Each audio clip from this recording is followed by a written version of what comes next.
ਦੁਨੀਆ 'ਚ ਆਉਂਦਾ ਹੈ, ਜਨਮ ਲੈਂਦਾ ਹੈ ਤੇ ਆਖਰੀ ਸਾਹ ਤੱਕ ਅਜਿਹੇ ਕਈ ਸੰਸਕਾਰ ਹੁੰਦੇ ਹਨ ਜੋ ਉਸਦੇ ਜੀਵਨ ਵਿੱਚ ਕੀਤੇ ਜਾਂਦੇ ਨੇ। ਇੱਕ ਸੰਸਕਾਰ ਹੁੰਦਾ ਹੈ ਆਖਰੀ ਅੰਤਿਮ ਸੰਸਕਾਰ। ਅੱਜ ਵੀ ਇਸ ਦੁਨੀਆ 'ਚ ਕਈ ਅਜਿਹੇ ਲੋਕ ਹਨ ਜੋ ਅਜਿਹੇ ਅੰਤਿਮ ਸੰਸਕਾਰ ਤੋਂ ਵੰਚਿਤ ਰਹਿ ਜਾਂਦੇ ਹਨ। ਪਰ ਇਕਬਾਲ ਸਿੰਘ ਭੱਟੀ ਜੀ ਵਰਗੇ ਅਜਿਹੇ ਲੋਕ ਹਨ ਜਿਨ੍ਹਾਂ ਕਰਕੇ ਦੁਨੀਆ ਵਿੱਚ ਅੱਜ ਵੀ ਧਰਮ ਦੇ ਪ੍ਰਤੀ ਜਾਂ ਫਿਰ ਇਹ ਕਹੀਏ ਕਿ ਇਨਸਾਨੀਅਤ ਦੇ ਪ੍ਰਤੀ ਵਿਸ਼ਵਾਸ ਜ਼ਿੰਦਾ ਹੈ। ਸਰਦਾਰ ਇਕਬਾਲ ਸਿੰਘ ਭੱਟੀ ਜੀ ਅਜਿਹੇ ਲੋਕਾਂ ਦੇ ਅੰਤਿਮ ਸੰਸਕਾਰ ਕਰਦੇ ਹਨ ਔਰ ਦੇਸ਼ ਤੋਂ ਬਾਹਰ ਵਿਦੇਸ਼ 'ਚ ਪੈਰਿਸ 'ਚ ਜੋ ਲੋਕ ਰਹਿੰਦੇ ਹਨ ਜਿਨ੍ਹਾਂ ਦਾ ਕੋਈ ਅੰਤਿਮ ਸੰਸਕਾਰ ਕਰਨ ਵਾਲਾ ਨਹੀਂ ਜਾਂ ਫਿਰ ਜਿਨ੍ਹਾਂ ਦੀ ਪੁੱਛ ਕੁਛ ਕਰਨ ਵਾਲਾ ਕੋਈ ਨਹੀਂ ਤੇ ਉੱਥੇ ਉਹ ਪਹੁੰਚਦੇ ਹਨ, ਅਜਿਹੇ ਕਹੀਏ ਡੈਡ ਬੋਡੀਜ਼ ਦਾ ਉਹ ਸੰਸਕਾਰ ਕਰਦੇ ਹਨ। ਉਸ ਤੋਂ ਬਾਅਦ ਜੋ ਵੀ ਜ਼ਰੂਰੀ ਕਦਮ ਚੁੱਕੇ ਜਾਣੇ ਹਨ ਉਸ ਤੋਂ ਬਾਅਦ ਉਹ ਸਾਰੇ ਉਹ ਪੂਰੇ ਕਰਦੇ ਹਨ। ਆਓ ਤੁਹਾਨੂੰ ਮਿਲਾਉਂਦੇ ਹਾਂ ਸਰਦਾਰ ਇਕਬਾਲ ਸਿੰਘ ਭੱਟੀ ਜੀ ਨਾਲ। ਇਕਬਾਲ ਜੀ ਬਹੁਤ ਸਤਿ ਸ਼੍ਰੀ ਅਕਾਲ ਤੁਹਾਨੂੰ। जी इकबाल जी बहुत ही एक क्या जावे कि बहुत ही वधिया सेवा का काम तुसी कर रहे हो, क्योंकि क्या जाता है कि अपने सिख का मतलब सिख का दूजा मतलब ही सेवा होंदा है तो सेवा अलग अलग तरह की होंदी है। तुसी इस तरह की सेवा नूं चुनिया, इस सेवा दे चुनने के पिछे तुहाडा की मकसद सी, की सोच सी? देखो जी, ये सेवा मैं चुनी तो नहीं सी, लेकिन एक केस दिवाली 1991 ਦੇ ਵਿੱਚ ਵਾਪਰਿਆ ਸੀ ਇੱਕ ਘਟਨਾ ਕਿ ਇੱਕ ਮੁੰਡਾ ਗਾਇਬ ਹੋ ਗਿਆ ਤੇ ਉਹਦੇ ਮਾਪੇ ਉਹਨੂੰ ਲੱਭਦੇ ਸੀ। ਉਹ ਲੱਭਦੇ ਉਹਨੇ ਜਿੰਨੇ ਵੀ ਇੰਡੀਅਨ ਕਮਿਊਨਿਟੀ ਦੇ ਲੋਕ ਉੱਥੇ ਰਹਿੰਦੇ ਸੀ ਉਹਨਾਂ ਸਾਰਿਆਂ ਨੂੰ ਉਹਨਾਂ ਨੇ ਪੁੱਛਿਆ। ਮੇਰੇ ਨਾਲ ਵੀ ਉਹਨਾਂ ਨੇ ਗੱਲ ਕੀਤੀ ਤੇ ਮੈਨੂੰ ਥੋੜੀ ਬਹੁਤ ਫ੍ਰੈਂਚ ਆਉਂਦੀ ਸੀ ਤੇ ਮੈਂ ਉੱਥੇ ਜਿਹੜੇ ਫਰਾਂਸ ਦੇ ਵਿੱਚ ਇੱਕ ਸਿਸਟਮ ਹੈ ਬਹੁਤ ਵਧੀਆ ਕਿ ਜਿੰਨੇ ਵੀ ਹਸਪੀਟਲ ਹੁੰਦੇ ਉਹਨਾਂ ਦਾ ਇੱਕ ਸੈਂਟਰਲ ਨੰਬਰ ਹੁੰਦਾ ਆ ਜਾਂ ਜਿੰਨੀਆਂ ਵੀ ਜੇਲ੍ਹਾਂ ਨੇ ਉਹਨਾਂ ਦਾ ਇੱਕ ਸੈਂਟਰਲ ਨੰਬਰ ਹੁੰਦਾ ਆ। ਤੇ ਮੈਂ ਉਹਨਾਂ ਨੰਬਰਾਂ 'ਤੇ ਟਰਾਈ ਮਾਰ ਕੇ ਉਸ ਬੰਦੇ ਦਾ ਨਾਮ ਪਤਾ ਜਦੋਂ ਦਿੱਤਾ ਤੇ ਫਿਰ ਮੈਨੂੰ ਉੱਥੋਂ ਪਤਾ ਲੱਗ ਗਿਆ ਵੀ ਇਹ ਬੰਦਾ ਜਿਹੜਾ ਮਰ ਗਿਆ ਤੇ ਇਹ ਫਲਾਣੇ ਸ਼ਹਿਰ ਦੇ ਵਿੱਚ ਇਹਦੀ ਜਿਹੜੀ ਡੈੱਡ ਬੋਡੀ ਪਈ ਆ। ਤੇ ਉਸ ਪਰਿਵਾਰ ਦੀ ਇਸ ਤਰ੍ਹਾਂ ਮੈਂ ਹੈਲਪ ਕੀਤੀ ਤੇ ਉਹ ਮੁੰਡਾ ਜਿਹੜਾ ਮੈਂ ਲੱਭਿਆ। ਉਸ 15-20 ਦਿਨ ਬਾਅਦ ਫਿਰ ਇੱਕ ਮੁੰਡਾ ਗਾਇਬ ਹੋ ਗਿਆ ਤੇ ਉਹਦੀ ਜਿਹੜੀ ਡੈੱਡ ਬੋਡੀ ਉਹ ਨਹਿਰ 'ਚੋਂ ਮਿਲੀ ਤੇ ਪੁਲਿਸ ਜਿਹੜੀ ਲੋਕਲ ਪੁਲਿਸ ਸੀ ਉਹ ਸੋਚਦੀ ਵੀ ਇਹ ਬੰਦਾ ਹੈਗਾ ਇੰਡੀਅਨ ਹੈ ਲੇਕਿਨ ਇਹਦਾ ਵਾਲੀ ਵਾਰਸ ਕੌਣ ਹੈ। ਉਹਨਾਂ ਨੇ ਪੁਲਿਸ ਨੇ ਗੁਰਦੁਆਰੇ 'ਚ ਪਹੁੰਚ ਕੀਤੀ, ਗੁਰਦੁਆਰੇ 'ਚ ਸਾਨੂੰ ਪਤਾ ਲੱਗਾ। ਫਿਰ ਅਸੀਂ ਉਹਦੀ ਡੂੰਘਾਈ ਤੱਕ ਗਏ, ਡੂੰਘਾਈ ਤੱਕ ਜਾ ਕੇ ਫਿਰ ਉਹਦੇ ਘਰਦਿਆਂ ਨਾਲ ਕੰਟੈਕਟ ਕੀਤਾ। ਇਸ ਤਰ੍ਹਾਂ ਮੈਂ ਸ਼ੁਰੂ 'ਚ 2-3 ਕੇਸ ਜਿਹੜੇ ਉਹ ਸੋਲਵ ਕੀਤੇ। ਹੌਲੀ ਹੌਲੀ ਗੱਲ ਇੱਦਾਂ ਹੋ ਗਈ ਕਿ ਜਦੋਂ ਵੀ ਕਿਸੇ ਦਾ ਕੋਈ ਮੁੰਡਾ ਗਾਇਬ ਹੋ ਜਾਣਾ ਜਾਂ ਲੱਭ ਜਾਣਾ ਉਹਨਾਂ ਸਾਰਿਆਂ ਨੂੰ ਕਹਿਣਾ ਜੀ ਭੱਟੀ ਨਾਲ ਕੰਟੈਕਟ ਕਰੋ ਵੀ ਅੱਗੇ ਉਹਨੇ 1-2 ਕੇਸ ਸੋਲਵ ਕੀਤੇ ਨੇ।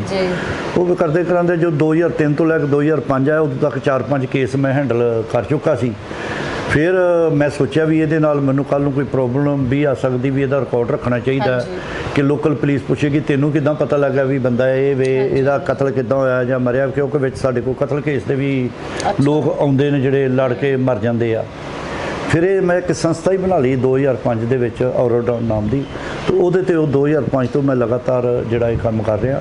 ਪਹਿਲਾਂ 2-3 ਸਾਲ ਅਸੀਂ ਆਪਣੇ ਲੈਵਲ ਤੇ ਕਰਦੇ ਰਹੇ, ਸਿੱਖ ਕਮਿਊਨਿਟੀ ਦੇ ਕੋਲੋਂ ਮਦਦ ਲੈ ਕੇ ਗੁਰਦੁਆਰਿਆਂ 'ਚੋਂ ਪੈਸੇ ਮੰਗ ਕੇ, ਕਿਉਂਕਿ ਇੱਕ ਡੈਡ ਬੋਡੀ ਭੇਜਣ ਵਾਸਤੇ ਉਦੋਂ ਸਾਡਾ 3 ਲੱਖ ਰੁਪਇਆ ਜਿਹੜਾ ਉਹ ਲੱਗਦਾ ਸੀ ਤੇ ਜੇ ਸੰਸਕਾਰ ਅਸੀਂ ਉੱਥੇ ਕਰਦੇ ਸਾਡਾ 1.5 ਲੱਖ ਰੁਪਇਆ ਲੱਗਦਾ ਹੈ। ਉਹ ਹੌਲੀ ਹੌਲੀ ਕਰਦੇ ਫਿਰ ਅਸੀਂ ਇੰਡੀਅਨ ਐਮਬੈਸੀ ਤੱਕ ਪਹੁੰਚ ਕੀਤੀ। ਬਾਅਦ 'ਚ ਫਿਰ ਇੰਡੀਅਨ ਐਮਬੈਸੀ ਨੇ ਵੀ ਸਾਨੂੰ ਕਿਹਾ ਵੀ ਤੁਸੀਂ ਸਾਨੂੰ ਜੇਕਰ ਆਹ ਪੇਪਰ ਸਾਨੂੰ ਮੁਹੱਈਆ ਕਰਵਾਓਗੇ ਤਾਂ ਅਸੀਂ ਤੁਹਾਡੀ ਪੂਰੀ ਜਿਹੜੀ ਮਦਦ ਕਰਾਂਗੇ। ਤੇ ਵਿੱਚ ਜਿਹੜੇ ਕੇਸ ਅਸੀਂ ਫਾਈਲ ਕੰਪਲੀਟ ਕਰਕੇ ਇੰਡੀਅਨ ਐਮਬੈਸੀ ਨੂੰ ਦੇ ਦਿੰਦੇ ਹਾਂ ਉਹ ਡੈਡ ਬੋਡੀਆਂ ਹਮੇਸ਼ਾ ਇੰਡੀਅਨ ਐਮਬੈਸੀ ਆਪਣੇ ਖਰਚੇ 'ਤੇ ਭੇਜਦੀ ਹੈ ਤੇ ਜਿਹਦੇ ਵਿੱਚ ਸਾਨੂੰ ਪੂਰੇ ਸਬੂਤ ਨਹੀਂ ਮਿਲਦੇ, ਅਧੂਰੀ ਫਾਈਲ ਰਹਿ ਜਾਂਦੀ ਹੈ, ਉਹ ਵੀ ਉਹਨਾਂ ਦੇ ਵੀ ਹੱਥ ਖੜੇ ਹੁੰਦੇ ਕਿ ਗਵਰਨਮੈਂਟ ਲੈਵਲ ਤੇ ਉਹ ਹੀ ਕੰਮ ਉਹ ਕਰਦੇ ਨੇ, ਉਹੀ ਬਿੱਲ ਪਾਸ ਹੁੰਦਾ ਜਿਹੜੀ ਫਾਈਲ ਪੂਰੀ ਹੋਵੇ। ਜਿਹਦੀ ਫਾਈਲ ਪੂਰੀ ਨਹੀਂ, ਬਹੁਤ ਸਾਰੇ ਕੇਸ ਹੋਣਗੇ ਜਿਨ੍ਹਾਂ ਬਾਰੇ ਤੁਹਾਡੇ ਕੋਲ ਕੋਈ ਜਾਣਕਾਰੀ ਨਹੀਂ ਹੋਏਗੀ, ਫਿਰ ਤੁਸੀਂ ਉਹਨਾਂ ਨੂੰ ਕਿਸ ਤਰ੍ਹਾਂ? ਦੇਖੋ ਜੀ, ਅਸੀਂ ਹੁਣ ਉੱਥੇ ਲੋਕਲ ਅਖਬਾਰਾਂ 'ਚ ਵੀ ਖਬਰਾਂ ਦੇ ਦਿੱਤੀਆਂ, ਗੁਰਦੁਆਰਿਆਂ ਦੇ ਵਿੱਚ ਬੋਲਦੇ ਵੀ ਆਹ ਹੁਲੀਆ ਮੁੰਡੇ ਦਾ ਵੀ ਇਹ ਫੋਟੋ ਜੇ ਕੋਈ ਜਾਣਦਾ ਹੋਵੇ ਤਾਂ ਸਾਨੂੰ ਦੱਸੋ। ਉਹ ਫਿਰ ਪ੍ਰਚਾਰ ਕਰਕੇ ਅਸੀਂ ਕਿਸੇ ਨਾ ਕਿਸੇ ਤਰੀਕੇ ਉਹ ਬੰਦਾ ਜ਼ਰੂਰ ਉਹ ਲੱਭ ਲਈਦਾ। ਅੱਜ ਤੱਕ 257 ਕੇਸ ਜਿਹੜੇ ਮੈਂ ਆਪਣੇ ਹੱਥੀਂ ਉਹ 2005 ਤੋਂ ਲੈ ਕੇ ਹੁਣ ਤੱਕ 257 ਕੇਸ ਅਜਿਹੇ ਤੁਸੀਂ ਜਿਹੜੇ ਅਸੀਂ ਹੁਣ ਤੱਕ ਜਿਨ੍ਹਾਂ ਦੀ ਅਸੀਂ ਜਾਂ ਡੈਡ ਬੋਡੀਆਂ ਭੇਜੀਆਂ ਨੇ ਜਾਂ ਉਹਨਾਂ ਦੇ ਸੰਸਕਾਰ ਉੱਥੇ ਕੀਤੇ ਨੇ ਤੇ 87 ਜਿਹੜੇ ਨੇ ਐਸ਼ਸ਼ ਹੁਣ ਤੱਕ ਮੈਂ ਇੱਥੇ ਪਰਿਵਾਰਾਂ ਕੋਲ ਪਹੁੰਚਾ ਚੁੱਕਾ ਹਾਂ 257 ਦੇ ਵਿੱਚੋਂ। ਜੀ ਤੁਸੀਂ ਖੁਦ ਵੀ ਲੈ ਕੇ ਆਉਂਦੇ ਹੋ? ਮੈਂ ਪਹਿਲਾਂ ਕਦੀ 1 ਜਾਂ 2 ਲੈ ਕੇ ਆਉਂਦਾ ਸੀ, ਹੌਲੀ ਹੌਲੀ ਫਿਰ ਮੈਂ 3-4 ਲਿਆਣੇ ਸ਼ੁਰੂ ਕੀਤੇ। ਹੁਣ ਪਿਛਲੇ ਸਾਲ ਮੈਂ 11 ਲਿਆ ਸੀ, ਇਸ ਸਾਲ ਮੈਂ 10 ਲੈ ਕੇ ਆਇਆ। ਤੇ ਜੇ ਕੋਈ ਫੈਮਿਲੀ ਬਹੁਤਾ ਕਵੇ ਵੀ ਸਾਨੂੰ ਜਲਦੀ ਚਾਹੀਦੇ ਨੇ ਫੁੱਲ, ਉਹ ਅਸੀਂ ਫਿਰ ਬਾਈ ਪੋਸਟ ਵੀ ਭੇਜ ਦਿੰਦੇ, ਉਹ ਤੇ ਥੋੜਾ ਖਰਚਾ ਜ਼ਿਆਦਾ ਹੁੰਦਾ ਆ। ਤੇ 87 ਜਿਹੜੇ ਅਸਥੀਆਂ ਨੇ ਪਰਿਵਾਰਾਂ ਦੀਆਂ, ਉਹ ਅਸੀਂ ਹੁਣ ਤੱਕ ਇੱਥੇ ਪਹੁੰਚਾ ਚੁੱਕੇ ਹਾਂ। ਔਰ ਤੁਹਾਨੂੰ ਇਹ ਪਤਾ ਕਿ ਇੱਕ ਜਿਹੜਾ ਤੁਹਾਨੂੰ ਮੈਂ ਅੱਗੇ ਫੋਟੋ ਦਿਖਾਈ ਸੀ, ਘੱਟੋ ਘੱਟ 4 ਜਾਂ 4.5 ਕਿਲੋ ਵਜਨ ਹੁੰਦਾ ਇੱਕ ਦਾ। ਹਾਂਜੀ ਹਾਂਜੀ। ਤੇ ਐਤਕੀ ਮੇਰੇ 10 ਉਹ ਆਪਣੇ ਹੱਥਾਂ 'ਚ ਲੈ ਕੇ ਆ, 5 ਬੈਗ ਉੱਧਰ ਤੇ 5 ਉੱਧਰ, ਤੇ ਉਹ ਹੱਥ 'ਚ ਫੜ ਕੇ ਲਿਆ। 40 ਕਿਲੋ ਵਜਨ ਮੈਂ ਇੱਥੇ ਤੱਕ ਜਿਹੜਾ ਹੱਥ 'ਚ ਹੀ ਲੈ ਕੇ ਆਇਆ। ਔਰ ਦੂਜਾ ਕਿ ਉਵੇਂ ਤਾਂ ਭਾਰ ਚੁੱਕ ਕੇ ਮੇਰੇ ਦਾ ਬਜ਼ੁਰਗ ਤੁਰਿਆ ਹੋਵੇ ਤਾਂ ਸਾਰੇ ਮਦਦ ਕਰਨ ਨੂੰ ਤਿਆਰ ਹੁੰਦੇ ਨੇ, ਲੇਕਿਨ ਜਦੋਂ ਉਹਨਾਂ ਨੂੰ ਪਤਾ ਲੱਗਦਾ ਵੀ ਇਹ ਚਸਤੀਆਂ ਨੇ, ਫਿਰ ਹੱਥ ਨਹੀਂ ਕੋਈ ਲਾਉਂਦਾ। ਤੋ ਇਸ ਕਾਰਨ ਕਰਕੇ ਉਹ ਫਿਰ ਮੈਨੂੰ ਹੀ ਚੁੱਕ ਕੇ ਲਿਆਉਣਾ ਪੈਂਦਾ ਸਾਰਾ ਹੀ। ਤੇ ਤੁਸੀਂ ਕਿਸ ਤਰ੍ਹਾਂ ਕਰ ਲੈਂਦੇ ਹੋ ਇਹ? ਬਸ ਜੀ, ਮੈਨੂੰ ਇੱਕ ਮਨ ਦੀ ਸ਼ਾਂਤੀ ਵਾਸਤੇ ਕਹਿ ਲਓ ਕਿ ਜਾਂ ਹੁਣ ਮੈਂ ਮਤਲਬ ਇਸ ਲਾਈਨ ਦੇ ਵਿੱਚ ਪਿਆ ਵਾਂ ਕਿ ਇਹ ਸੇਵਾ ਜਿਹੜੀ ਮੈਂ ਕਰਨੀ ਹੈ, ਕਿਉਂਕਿ ਆਖਰਕਾਰ ਆਪਾਂ ਵੀ ਤਾਂ ਉੱਥੇ ਹੀ ਜਾਣਾ ਇੱਕ ਦਿਨ। ਇਹ ਸੋਚ ਕੇ ਕਰੀਦਾ, ਜਿਵੇਂ ਸਾਡਾ ਧਰਮ ਸਾਨੂੰ ਸਿਖਾਉਂਦਾ ਆ ਕਿ ਜੇਕਰ ਅਸੀਂ ਕੋਈ ਚੰਗੀ ਕੰਮ ਕਰਾਂਗੇ ਤੇ ਸਾਨੂੰ ਸ਼ਾਇਦ ਚੰਗੀ ਮੌਤ ਨਸੀਬ ਹੋਏਗੀ, ਜਾਂ ਜੋ ਕੁਝ ਵੀ ਆਪਾਂ ਕਹਿ ਸਕਦੇ ਆ। ਤੋ ਉਹੋ ਹੀ ਸ਼ਰਧਾ ਭਾਵਨਾ ਰੱਖ ਕੇ ਮੈਂ ਜਿਹੜੀ ਸੇਵਾ ਜਿਹੜੀ ਕਰੀ ਜਾ ਰਹੀ। ਤੇ ਜਦੋਂ ਤੁਸੀਂ ਫੁੱਲ ਲੈ ਕੇ ਇੱਧਰ ਪਹੁੰਚਦੇ ਹੋ, ਉਹਨਾਂ ਦੀ ਫੈਮਲੀਜ਼ ਨੂੰ ਤੁਸੀਂ ਦਿੰਦੇ ਹੋ, ਤੇ ਉਹ ਪਲ ਕਿਸ ਤਰ੍ਹਾਂ ਦਾ ਹੁੰਦਾ ਹੈ? ਉਹ ਕਿਸ ਤਰ੍ਹਾਂ ਤੁਹਾਨੂੰ ਧੰਨਵਾਦ ਕਹਿੰਦੇ ਨੇ, ਜਾਂ ਕਿਸ ਤਰ੍ਹਾਂ ਧੰਨਵਾਦ? ਦੇਖੋ ਜੀ, ਜਦੋਂ ਦੇਖੋ ਜਿਹੜੀਆਂ ਮਾਵਾਂ ਨੇ ਜਿਹੜੀਆਂ ਉੱਥੇ ਤੇ ਪਹੁੰਚ ਨਹੀਂ ਸਕਦੀਆਂ, ਜਦੋਂ ਆਪਣੇ ਮਰੇ ਹੋਏ ਪੁੱਤ ਦਾ ਮੂੰਹ ਦੇਖਦੀਆਂ, ਚਾਹੇ ਉਹ ਅਰਥੀ ਦੇ ਰੂਪ 'ਚ ਦੇਖਦੇ ਨੇ ਜਦੋਂ ਅਸੀਂ ਡੈੱਡ ਬੋਡੀ ਭੇਜਦੇ ਹਾਂ, ਜਾਂ ਉਹ ਫੁੱਲਾਂ ਦੇ ਰੂਪ 'ਚ ਦੇਖਦੇ ਨੇ, ਤੇ ਜਦੋਂ ਰੋਂਦੀਆਂ ਨੇ ਮਾਵਾਂ, ਤੇ ਉਹ ਜਿਹੜਾ ਉਹ ਟਾਈਮ ਤੇ ਬੜਾ ਦੁਖਦਾਈ ਜਿਹਾ ਹੁੰਦਾ, ਦਿਲ ਖਿਚਵਾ ਹੁੰਦਾ ਆ। ਪਰ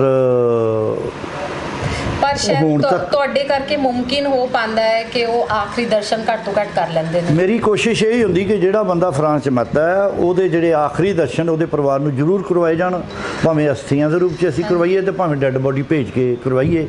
ਤੇ ਇਹਦੇ 'ਚ ਅਸੀਂ ਧੰਨਵਾਦ ਕਰਦੇ ਹਾਂ ਇੰਡੀਅਨ ਗੌਰਮੈਂਟ ਦਾ, ਇੰਡੀਅਨ ਐਮਬੈਸੀ ਦਾ ਵੀ, ਕਿ ਉਹਨਾਂ ਨੇ ਵੀ ਇਹ 257 ਦੇ ਵਿੱਚੋਂ ਜਿਹੜੀਆਂ 104 ਡੈੱਡ ਬੋਡੀਆਂ ਦਾ ਜਿਹੜਾ ਖਰਚਾ ਉਹਨਾਂ ਨੇ ਸਾਨੂੰ ਦਿੱਤਾ ਹੋਇਆ ਅੱਜ ਤੱਕ। ਜੀ, ਕਿੰਨੀਆਂ ਮੁਸ਼ਕਿਲਾਂ ਵੀ ਆਈਆਂ ਹੋਈਆਂ ਤੁਹਾਨੂੰ ਸ਼ੁਰੂ ਤੋਂ ਲੈ ਕੇ? ਬਹੁਤ ਮੁਸ਼ਕਿਲਾਂ ਹੁੰਦੀਆਂ ਨੇ। ਕਈ ਵਾਰੀ ਤਾਂ ਮੈਂ ਖੁਦ ਬਿਮਾਰ ਹੋਏ ਨਾ, ਪਿੱਛੇ ਜਿਹਾ ਜਦੋਂ ਕੋਵਿਡ ਚੱਲਦਾ ਸੀ, ਉਹਨਾਂ ਦਿਨਾਂ 'ਚ ਜਿਹੜੇ ਮੁੰਡੇ ਬਿਮਾਰ ਹੋਏ ਨੇ, 39 ਮੁੰਡੇ, 30 ਤੇ 9 39 ਬੰਦੇ ਮੈਂ ਘਰਾਂ 'ਚੋਂ ਆਪਣੀ ਗੱਡੀ 'ਚ ਲੱਦ ਕੇ ਲਿਜਾਂਦਾ। ਮੈਨੂੰ ਖੁਦ ਵੀ ਕੋਵਿਡ ਹੋ ਗਿਆ ਸੀ, ਲੇਕਿਨ ਉਦੋਂ ਮੈਂ ਸੇਵਾ ਜਿਹੜੀ ਕੀਤੀ ਸੀ, ਉਦੋਂ ਮੈਨੂੰ ਇੰਡੀਅਨ ਐਮਬੈਸੀ ਨੇ ਅਵਾਰਡ ਵੀ ਬੁਲਾ ਕੇ ਅਗਸਤ 2020 'ਚ ਮੈਨੂੰ ਦਿੱਤਾ ਸੀ, ਉੱਥੋਂ ਦੇ ਭਾਰਤੀ ਐਮਬੈਸਡਰ ਨੇ। ਤੇ ਐਵੇਂ 3 ਵਾਰੀ ਮੈਨੂੰ 골ਡ ਮੈਡਲ ਵੀ ਯੂਰਪ ਦੇ ਵਿੱਚੋਂ ਮਿਲੇ ਹੋਏ ਨੇ।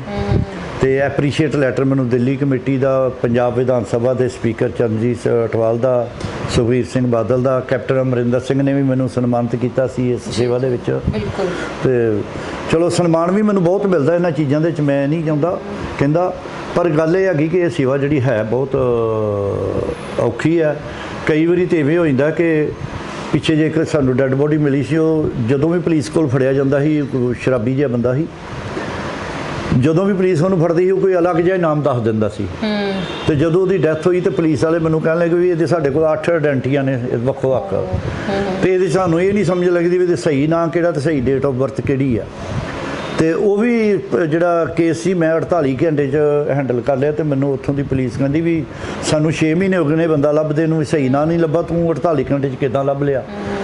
ਕਿਉਂਕਿ ਉਹਦੀ ਨਿਸ਼ਾਨੀ ਮੈਨੂੰ ਮਿਲ ਗਈ ਸੀ ਕਿ ਵੀ ਜਿੱਥੇ ਉਹ ਮੰਗਦਾ ਸੀ, ਜਿਸ ਜਗ੍ਹਾ 'ਤੇ ਮੈਂ ਉੱਥੇ ਪਹੁੰਚਿਆ। ਉਹਨਾਂ ਨੇ ਕਿਹਾ ਜੀ ਉਹ ਫਲਾਣੀ ਦੁਕਾਨ 'ਤੇ ਜਾ ਕੇ ਬਹਿੰਦਾ ਹੁੰਦਾ ਸੀ। ਫਿਰ ਮੈਂ ਉਸ ਦੁਕਾਨ 'ਤੇ ਚਲਾ ਗਿਆ। ਉਸ ਦੁਕਾਨ 'ਤੇ ਜਦੋਂ ਗਿਆ ਤੇ ਉਹ ਦੁਕਾਨ ਵਾਲੇ ਪੁੱਛਿਆ, ਉਹ ਕਹਿੰਦੇ ਜੀ ਸਾਡੇ ਕੋਲ ਬਹਿੰਦਾ ਹੁੰਦਾ ਸ਼ਰਾਬੀ ਜਿਹਾ ਹੋ ਕੇ, ਕਈ ਵਾਰੀ ਕਹਿੰਦਾ ਹੁੰਦਾ ਸੀ ਕਿ ਮੇਰੇ ਇੱਥੇ 2 ਭਰਾ ਨੇ ਤੇ ਉਹ ਮਾਰਕੀਟ ਲਗਾਉਂਦੇ ਨੇ। ਫਿਰ ਉਹ ਜਿੰਨੇ ਬੰਦੇ ਮਾਰਕੀਟ ਲਗਾਉਣ ਵਾਲੇ ਮੇਰੇ ਵਾਕਫ ਸੀ, ਉਹਨਾਂ ਸਾਰਿਆਂ ਨੂੰ ਮੈਂ ਫੋਨ ਕੀਤਾ। ਮੈਂ ਵੀ ਇੱਦਾਂ ਦਾ ਕਿਸੇ ਦਾ ਭਰਾ ਇੱਕ ਸ਼ਰਾਬੀ ਜਿਹਾ ਇੱਦਾਂ। ਉਹ ਕਰਦੇ ਮੈਂ 2 ਦਿਨ ਲਗਾਤਾਰ ਹੀ ਇਸ ਲਾਈਨ 'ਚ ਲੱਗਾ। ਤੇ ਰੀਅਲ ਆਇਡੈਂਟੀਟੀ ਤੁਸੀਂ ਕੱਢ ਲਈ, ਜਿਹੜੀ ਰੀਅਲ ਆਇਡੈਂਟੀ ਮੈਂ ਇਸ ਤਰ੍ਹਾਂ ਕੱਢ ਕੇ ਅਸੀਂ ਪੁਲਿਸ ਨੂੰ ਜਾ ਕੇ ਦੇਈਦੀ ਹੈ। ਫਿਰ ਉਹ ਜਿਹੜਾ ਕੇਸ ਜਿਹੜਾ ਉਹ ਅਸੀਂ ਸੋਲਵ ਕਰ ਲਈਦਾ। ਹੁਣ ਇੱਕ ਦਿੱਲੀ ਦਾ ਕੇਸ ਹੈ, ਯਾਨੀ ਉਹਦੇ ਲੋਕਲ ਪੁਲਿਸ ਦਾ ਜਾਂ ਲੋਕਲ ਐਡਮਿਨਿਸਟ੍ਰੇਸ਼ਨ ਦਾ ਜੋ ਕੰਮ ਹੈ, ਤੁਸੀਂ ਉਹ 'ਚ ਵੀ ਕਾਫੀ ਉਹ ਮੈਨੂੰ ਹੁਣ ਬੁਲਾ ਲੈਂਦੇ। ਉਹਨਾਂ ਨੂੰ ਪਤਾ ਆ ਕਿ ਮੈਂ ਇੰਡੀਅਨ ਕਮਿਊਨਿਟੀ ਵਾਸਤੇ ਕੰਮ ਕਰਦਾ। ਜਿਹੜਾ ਲੋਕਲ ਥਾਣਾ ਮੈਨੂੰ ਜਾਣਦਾ, ਉਹ ਮੈਨੂੰ ਬੁਲਾ ਲੈਂਦੇ ਨੇ।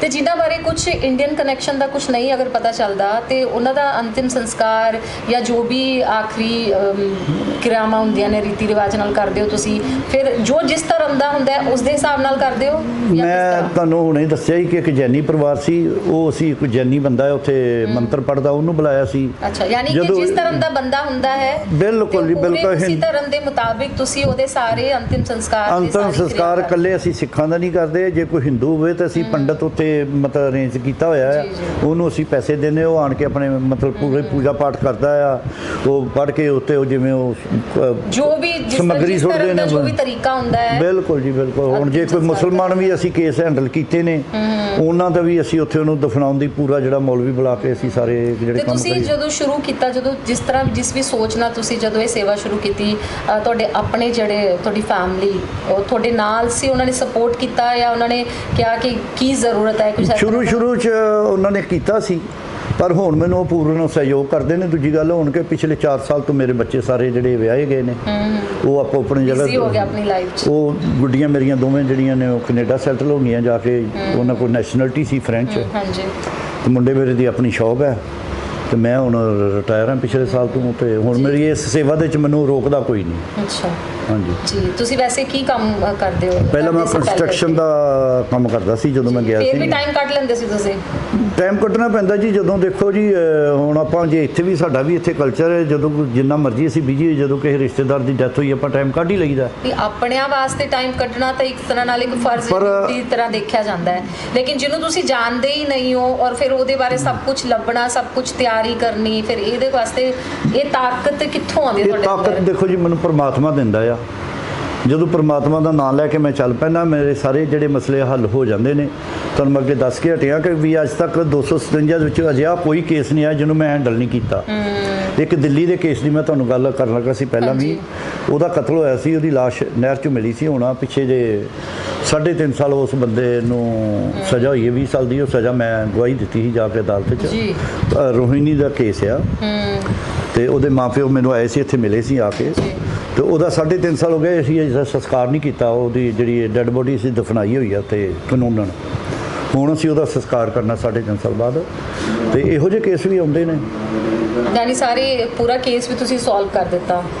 ਪੂਰਾ ਕੇਸ ਹੀ ਸੋਲਵ ਕੀਤਾ ਉਸ ਪੁਲਿਸ ਬੰਦੇ ਦਾ ਨੂੰ। ਕੰਮ ਵੀ ਅੱਧਾ ਤੁਸੀਂ ਖਤਮ ਕਰ ਦਿੱਤਾ? ਨਹੀਂ, ਪੁਲਿਸ ਦਾ ਕੰਮ ਅਸੀਂ ਲੀਗਲੀ ਤਰੀਕੇ ਦੇ ਨਾਲ ਨਹੀਂ ਕਰਦੇ, ਲੇਕਿਨ ਪੁਲਿਸ ਨੂੰ ਜਿਹੜੀ ਮਦਦ ਦੀ ਲੋੜ ਹੁੰਦੀ ਹੈ, ਉਹਨਾਂ ਨੂੰ ਸਬੂਤ ਇਕੱਠੇ ਕਰਨ ਦੀ ਲੋੜ, ਉਹ ਚੀਜ਼ ਅਸੀਂ ਮੁਹੱਈਆ ਜਿਹੜੀ ਉਹਨਾਂ ਨੂੰ ਕਰਵਾਈ ਦੀ, ਤਾਂ ਕਿ ਕਿਸੇ ਨੂੰ ਕੋਈ ਬੰਦਾ ਜਿਹੜਾ ਨਜਾਇਜ਼ ਨਾ ਫਸੇ, ਤੇ ਨਾ ਹੀ ਕਿਸੇ ਨਾਲ ਨਜਾਇਜ਼ ਜਿਹੜੀ ਹੋਵੇ, ਕਿ ਜੇਕਰ ਉਹਦਾ ਕਤਲ ਹੋਇਆ ਤਾਂ ਉਹਦਾ ਕਾਤਲ ਜ਼ਰੂਰ ਫੜਿਆ ਜਾਣਾ ਚਾਹੀਦਾ।